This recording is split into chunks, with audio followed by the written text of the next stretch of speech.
want to take a moment to introduce you to Brian Dryfhout, Multimedia Manager for National Insurance Crime Bureau, based in Des Plaines. He's responsible for multimedia and social media and video releases that are dedicated to fighting insurance fraud and crime. He covers natural catastrophes, tornadoes, floods, hurricanes, wildfires to notify the public on possible insurance scams. Prior to his role there, he had a 10-year career in television, working as a producer for Fox Sportsnet and CLTV and Comcast Sportsnet and MLB.com and also WGN. And somebody must have hit him on the head and told him, get out of that broadcasting business. It's the best thing you can do, and hopefully it worked out for him well.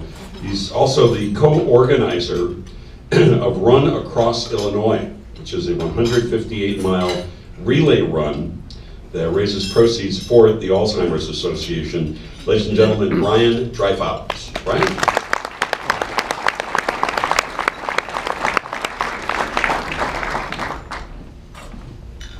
Good afternoon. Aunt Henrietta, Uncle Al, Aunt Teresa, Uncle Robert, Uncle Fred, Uncle Warren, Grandma, and Mom. Those are just members of one side of my family who have suffered from Alzheimer's disease. This disease is something that has always been a part of my life, and it's a disease I will campaign for until there is a cure. In 1984, my grandmother Gertrude moved in to live with my family. Grandma was diagnosed at the age of 62 with Alzheimer's. I was in kindergarten at the time, and I didn't quite understand how Grandma's brain was sick. I remember getting off the bus each day from school and thinking, what am I going to walk into today? Now, she always wanted to fix my brothers and I a snack when we got home, and this just wasn't a bag of chips or some pretzels. It was some strange concoction of butter and marshmallow sandwiches. Yeah, things as a kid I thought were cool, but were still kind of strange. But I was still too young to understand what was going on. 2 years went by and this disease began to take its toll.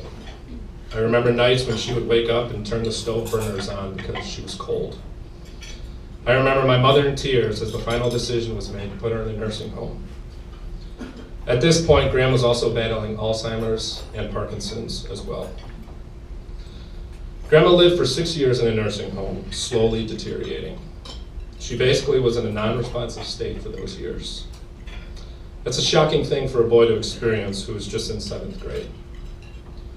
Then in 1990, Gran passed away and her pain and fight with these diseases was over. Now, Gran came from a big family of 9 siblings, and of those 9 siblings, 6 of them had the disease. Family reunions were interesting, to say the least. But one thing I always took from that history of our family is that, as they say, Alzheimer's skips a generation. I always believed it, and I thought that someday I might have the possibility of suffering from this later in my life. That was until July of 2010. It was a family vacation in Michigan, and the signs of this disease once again began to show. We were sitting at the table enjoying dinner and talking about how much fun we had on the boat that day. However, my mom was telling a story about her dad over and over again. She must have told the story 4 to 5 times in the span of 15 minutes. That was our first sign. Fast forward a little over a year, and Mom was diagnosed with early onset Alzheimer's. She was 62 years old, the same age my grandmother was diagnosed. Mom always feared that she would get this disease, and her fears came true. Around the same time, her only sibling, my Uncle Warren, was also diagnosed. So much for skipping a generation, right? Mom had to retire early from her teaching position, and at 67 years old, her memory is slowly fading. Her diagnosis went from early onset to having moderate Alzheimer's. Mom is in the audience today, and when I asked her about this luncheon, I asked if I could tell her story, our story. She agreed to allow me to say what I've noticed and to not hold back. She's an advocate in finding a cure. She's done testing and anything possible to help with research. She's told me in the past that you have to keep living. You have to keep hope alive that a cure can be found. You have to stand up and fight. I would like for her to stand up and thank her for what she is doing for the cause and to tell her that she is loved and not alone in this fight. Ladies and gentlemen,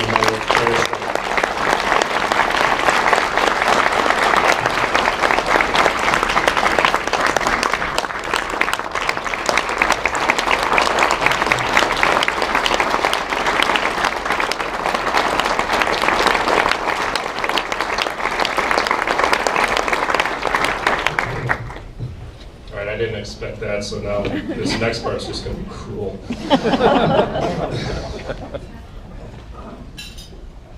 With that said, it's sad to know that she's not the mother I once knew. She's quiet now, rarely starts a conversation, and has become impatient. All qualities that she never had before. It's a horrible feeling to watch your mother being robbed of the woman she once used to be. She's still my mother, but I wish I could ask her things she can't remember. How she would approach things, experienced raising kids, career decisions, or any other kinds of advice. It's sad for my wife and I to have to explain to our 3 kids, just as my parents had to explain to me, that Grandma's brain is sick. That Grandma isn't one day going to know their names or who they are. It saddens me to know that my kids are being stripped of knowing the greatest woman who has ever been a part of my entire life. And it makes me think that one day my kids might have to have this conversation with their own children about me. With that said, I want this disease to end. I don't want it, and I don't want my children to have it. Last summer, my father told me, I'm losing my wife a little each day, and that's sad. Dad went from planning out a long retirement of vacations and golf trips with Mom to being her sole caregiver and trying to get by one day at a time. I guess one good thing about having this in our family history is that we have a pretty good understanding of what's to come, but it doesn't make it easy to deal with. Alzheimer's doesn't just affect one person. It affects an entire family, especially spouses and caregivers. My father went from being the typical husband, letting my mom do everything in life and figure it all out. Right?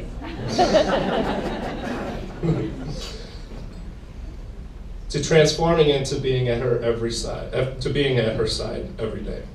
From taking medications to doctor's visits to even telling her what day it is. His love towards my mother is remarkable, and Dad, I admire you for that. I know there are other caregivers here, and I applaud all of you. You're not alone. I know there are stressful days that you just want to give up, days where you probably want to cry, days where you do cry. But that's what events like these are all about, getting us together to raise funds for this cause, to communicate with one another, to know that you aren't alone in this fight. We are all beside you fighting, whether you have Alzheimer's or are caring for someone with it. I think it's pretty clear that my family and I hate this disease, and we desperately want to do something to find a cure. And that's what we're trying to do. In 2013 and 2014, my brother Jeff ran the Chicago Marathon for the All-Stars group. He ran for Mom. Jeff was supposed to co-present with me today, but unfortunately he's on a very tough work assignment in Australia. After that 2014 marathon, we were driving home when he jokingly mentioned that now that he finished a couple of marathons already, he wanted to do something bigger and better. In those talks, he mentioned that we should do a run across Illinois. Well, as time went by, this idea became reality. In September of last year, we organized Run Across Illinois with all of the proceeds going towards the Alzheimer's Association. This run is a relay run. It starts from the Mississippi River and it ends at the Indiana border. It's 158 miles. That's a lot of miles. It took 27 hours to complete, and we had 34 runners ages 7 to 49 participating. Most of the runners participating in the relay were family and friends who had loved ones affected by this disease. We set a goal of raising $5,000 for the Alzheimer's Association, and I'm proud to say we exceeded that goal. Last year, we tripled our goal and raised over $18,000 towards finding a cure. We had so much success that we decided to make this a yearly event. So this September, we're doing it again, and we're going bigger. We're raising our goal to $25,000. But this run just isn't a run about Mom. It's for everyone who has been, currently is, or will be affected by this disease. Jeff and I aren't doctors. We can't cure the disease, but that doesn't mean we can't be active in finding a cure. And that's where you come into play.